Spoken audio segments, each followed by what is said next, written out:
We have one of the larger roofs in the region, 1.9 million square feet, over 40 acres in totality. We started down a sustainable journey several years ago. The one notable decision that we made was to invest in whatever we needed to establish a standard in the community. The convention center was looking for a new roof for the project. Their existing roof had reached end of life and it needed to be replaced. And so as the architect, we went through a number of options to try and figure out what would be the best solution for them. The capital team decided to work with Henry Products largely because they liked the idea of putting on this foam roof. One is that it is sealing and protecting the roof. It's reflective, so it's reducing the urban heat island effect. But also it meant we didn't have to take the old roof off. When you eliminate that tear off, you're eliminating the cost for the owner, but you're also eliminating a huge amount of material going to local landfills. So one thing that we're really tracking and are excited about on this project is that we have a very high recycling rate. And for example, we had rocks all across the roof that we're not just recycling, we're reusing them in our parking lot, but also all the metal containers that the product came in, we're going to be able to recycle those and salvage those.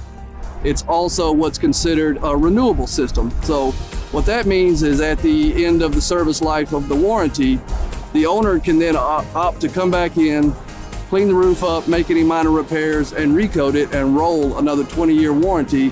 Another part of the equation was the closed cell nature of the urethane foam keeps the air inside the building instead of allowing it to escape up through the roof.